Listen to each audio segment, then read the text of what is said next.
Yeah, the pros are there to like criticize everyone else's play. The lower stakes people are there because it's such huge money. Yeah. It is amazing how much professional poker players love criticizing other professional poker players' plays. Yeah, I think it's a big ego trip. They're just trying to say like I'm better than this guy because he did this bad. And it's like cool. That's like 1% or 0.1% of the big picture. Yeah, exactly. And like pointing that out, it doesn't encompass the person at all. It's very.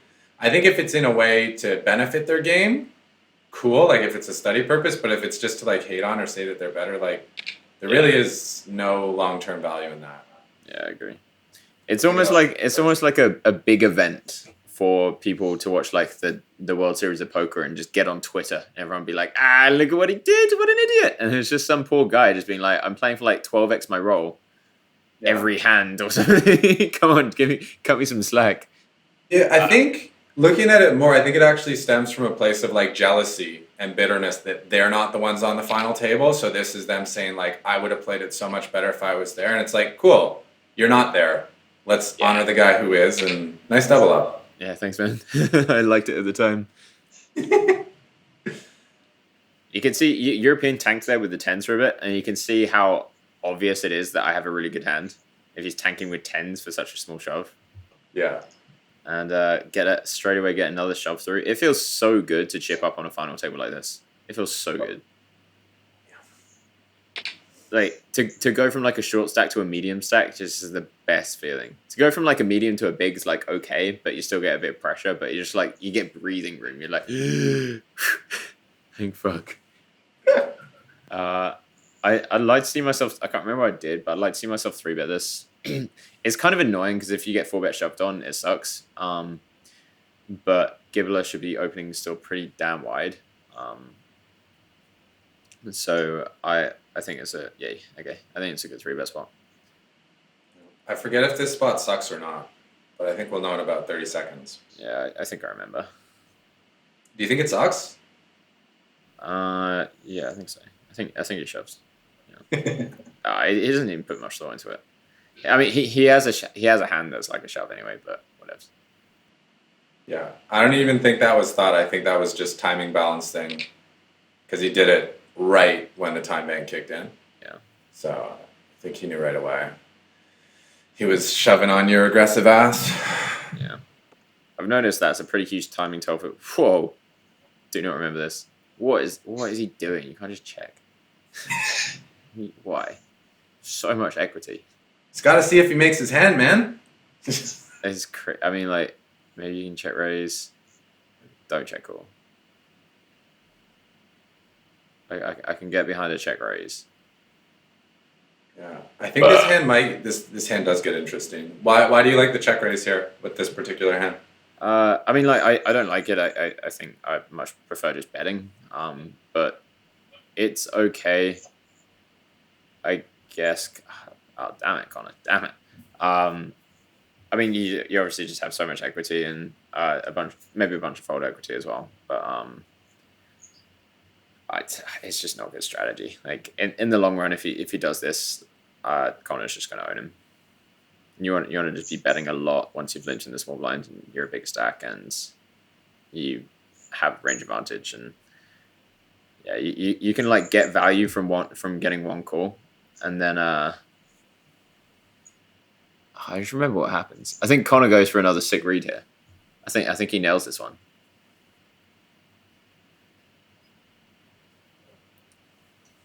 Yeah, you can bet the flop and then get value on the flop and the turn, and then like get a lot of this because you can get value on the flop because you're absolute trash. 3 for 3. Dang. He was right that his man had a 6 high. He just That's so funny. Connor's. Yeah, and he's got a great table image too. Like his presence is really. I think that's one of the advantages of being tall and having reflective sunglasses and a very chiseled jawline. Yeah. Yeah, he's quite intimidating to play against, actually. Yeah. I mean, obviously, like I know him quite well. I don't feel intimidated, but like I think for a lot of new players, it'd be really intimidating. him and Nick Petrangelo are really close friends, and I think they both have kind of intimidating presences. Yeah. Yeah, and it's amazing the difference people can be off the table versus on. Because I thought Connor was like a really intense guy, and then I sat with him like in the dining hall once at the Rio, and he's just like the nicest guy ever. Yeah, he's so nice. That's such a nice result for everyone else at the table, apart from European. For Garen to win that flip, because otherwise you have maybe the best or second best player at the table. Not going to judge where I am, but like he's definitely up there with Connor out of the people that are left. Like on a big stack with an extra person still at the table, or you have one not as good reg with a big stack with that guy gone. Oh, I remember this as well. Yeah, I'd like you to talk about this spot because I went pretty in depth in my review. Thoughts on all hands here? So the ace queen's a good shove, I think. Some people choose to raise call it, but I think on the final table it's a definitely good hand to shove. The eights is definitely a reshove, and Charles Darwin's just put in a really shitty spot. I think he has to call. All right. So like I also did a bunch of work on this hand afterwards because I was really interested by it, and I thought it was a really good way to like illustrate some or like to get a good intuition for these kind of situations. So I can't remember the exact thought process and maths that I went through at the time, but just some simple things. You're so ahead of the button's range, which includes a lot of ace x suiteds. So if he thinks that he's shoving like ace 5 suited, which he probably is, then he might not be actually, but he's for sure shoving like ace 10, ace 10 off. So he's way ahead of that range. So he probably has like 60 something % against that range specifically, depending on how much of his ace x he's going to be shoving, maybe like low 60s. And then against the small blinds, he just has loads of equity against that. The ICM makes it kind of shitty where because the small blind on average has a better hand than the button, so the second shover pretty much always is going to have a stronger range than the first shover. He does get to ladder up if he folds most of the time. But I think that equity just isn't big enough for how much equity on average he's going to be having when he calls. So yeah, I think he's got to call. Is there a stack size at which you think Darwin should fold? Like if Darwin has 4 million or if Darwin has 9 million, for example, is there some point at which you think he should just pass on it? So there is going to be a point where it becomes a lot less tempting to call. 9 million for sure you should call because then you still have 5 million if you lose.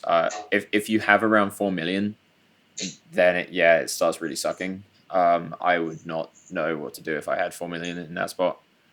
You kind of like it's kind of sucky. Like it's interesting because then if you have 4 million and you're calling to become the big stack, it's not even that good because you still have Gibbler on your left. But then you are in position to the other big stack. But it's tough, man. These situations, no one knows. Like you can run as many numbers as you can. You're never gonna know in game because the maths is just like so specific to each situation. All you can do is just try and see as many situations as you can and just get some good intuition for doing it. And then try and do some work off the table there for that. Cool. All right, let's see what happens. I think he tanks for a while. Yeah, that's definitely the benefit of just going through as many spots as possible. That way, when they come up, at least we have reference points to draw from. Yeah, sorry, I'm just getting some water. They're the two spots that I've spent off the table time learning is final table situations with ICM and then bubble situations as well. And they're the two spots you can make so much money in because the whole of the poker world still hasn't worked it out. I don't know how well you can hear me, but yeah. The second one you said, I heard the one about you study final table spots, and then was it bubble? Final table and bubble spots. Sorry, London's so noisy. Are both situations where basically the whole poker world has just not worked out how to play those things, and it was so nice, by the way, seeing a double knockout. When you're a shortish stack, seeing a double knockout is just so beautiful. Yeah, you just made like $200,000. Yeah, right? Something ridiculous. and this all just happened so fast. Like this double up, like, oh no, but I'm still celebrating the other hand. I don't know how to commiserate this one. What's happening? No. So yeah, there's a lot of emotions flying around the cafe at this point. Yeah. It was kind of funny when the waiter would like come around. He knew we were playing poker, but obviously I had no idea what kind of stakes it were. Like we weren't going to tell him because it'd be pretty dumb to tell someone in like the middle of Mexico how much they should be playing for like $1 million. Yeah. So he'd come round every now and again, be like, "You guys doing well?" And we were like, "Yeah, doing really good." And he'd be like, "Oh, good for you, man." Just like thinks you're playing like a $3 spin and go or some exactly, shit. Yeah. Oh man.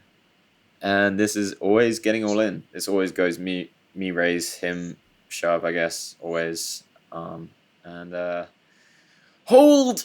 Oh, don't do it. No, not the king as well. Come on. Yes.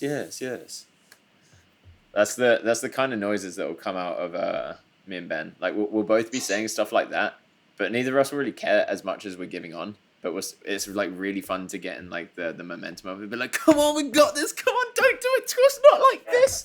And then if you win, just be like, yes, nice. Yeah, I'm cool. Relax. I'm cool. No big deal. Oh, nothing, no biggie.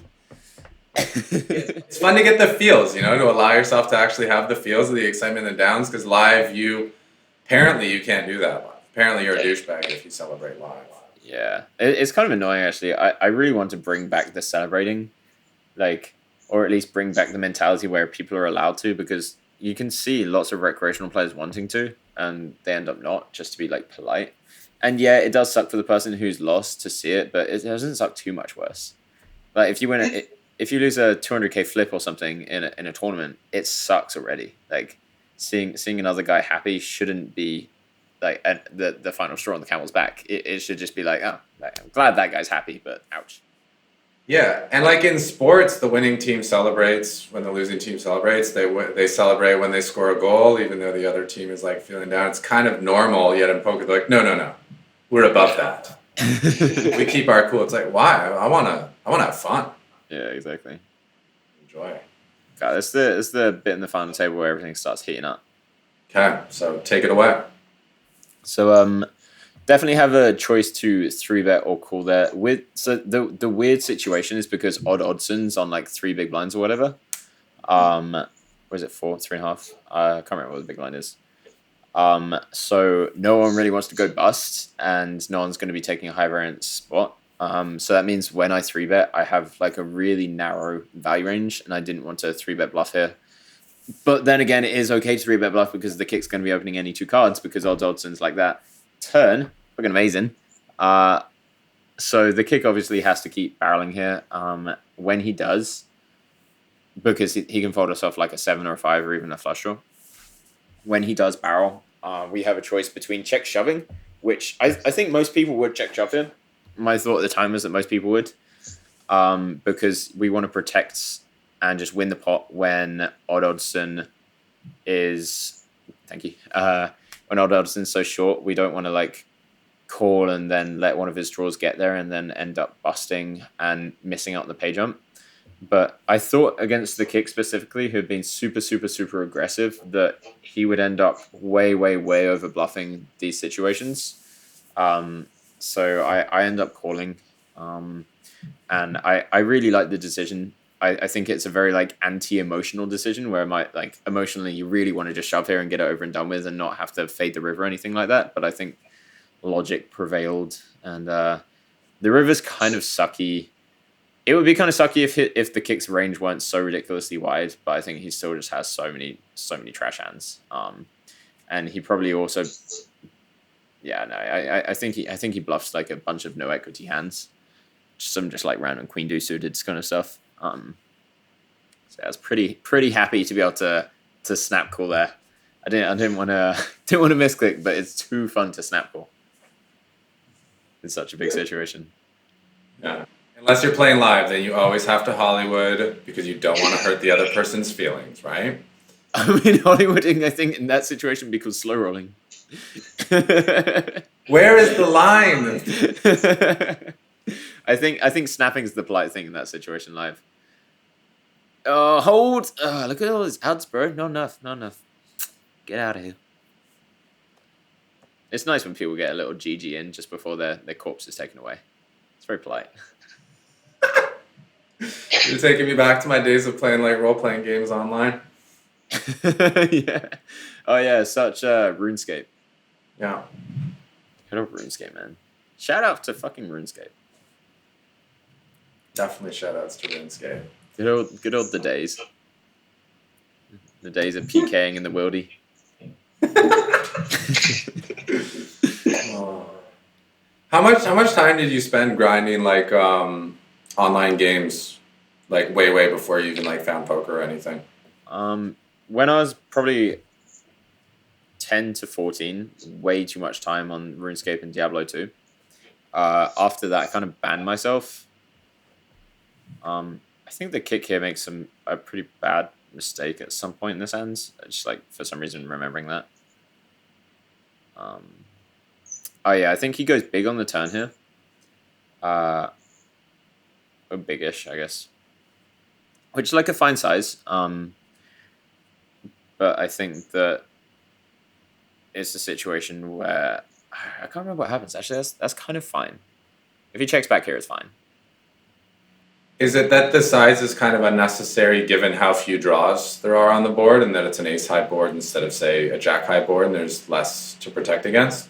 Yeah, I mean, it's fine because you want to get roughly pot size on the river. The problem is that so much of Garen's limp call range is ace-x, and he's calling the flop and turn 100% of the time, and then he's probably folding the river a bunch. So I feel like, I don't know, it's fine. I guess I must be misremembering and thinking of a different hands. I personally would probably choose to c-bet and then check back the turn. Just because you have a lot of equity against the hands that he does potentially have, like a 7 or a 10. And then you can choose to go bet check bet as well if you do want to bluff. And then you're not just barreling into loads of ace-x. But I think it's played fine. Maybe not the best. Maybe if Garen's calling a 10 on the turn, which is actually, now I'm thinking about it, very possible, then for sure that's a pretty bad line, I think. It's weird where if you ask it like a GTO player, they'll have such a different answer to me. They'll be like, well, you need to pick your best hands for the situation. And it's just like, no, you don't. Like, shut up. Be in the moment, my man. Be here now. Yeah, exactly. Like how many times are you going to be playing in this situation against that player? Just try and play your hand as well as you can. Don't try and take a lower EV line because you don't want him to exploit you next time your final table on the Scoop Main Event with him. Like, come on. I didn't watch that hand, so I can't give too much analysis. Apologies for that. It was very nice to be in not only four-handed as the big stack, but also like I felt like by far the best player. It was just the best possible outcome because like Connor and European had already bust and Charles Darwin had gone, and it was just I don't know, things went from pretty drastically bad throughout the whole of the second and third day to just like how the fuck did this happen? I don't even remember it. I remember just being there, like, how do we get all our chips? And Ben would be like, kings, remember? I'm like, oh yeah, but how else? He'd be like, king 10. I'm like, oh yeah, high 5, high 10. Good day. Yeah, I'm kind of wondering how you have more than 2 million chips right now, and just it's because it all happened so fast. Yeah, I would be not surprised if I call here. It's kind of like it. This is one of the situations I think where Gibbler will probably be way over bluffing because I think that he bets the flop with all of his air. He then bets the turn with any flush draw, any jack, and probably any 8 as well. Which, if you add up the combos in comparison to his value hands, which are just going to be like A7 and above, maybe something like that, it's just like way too many. And this is the worst possible river you could imagine. So let's get the fuck out of here. Can we put it on 3x speed for this part right here? Okay. Nothing to see here. Nice. So do you have any particular...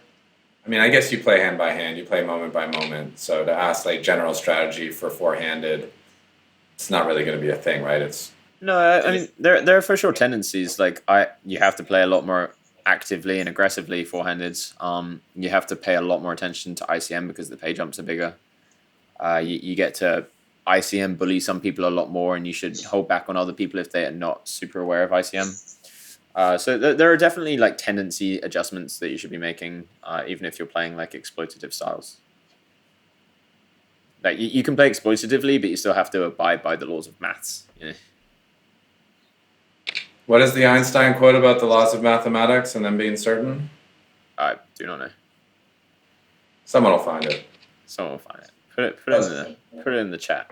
You'll get 7 thumbs up from both of us if you find that.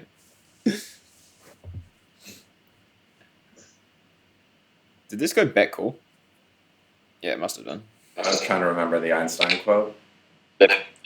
Unsuccessful. Yeah. I think the kick just made a pretty bad peel on the flop.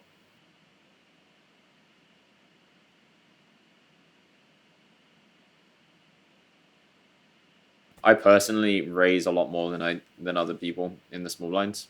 Oh yeah, by limping strategy, I just mean limping in the small blind. Like, I think Ali's been experimenting with the limping strategy successfully in his last event, but I don't know the details beyond just he's limping a lot and occasionally throwing in some raises and then showing a card under a 5.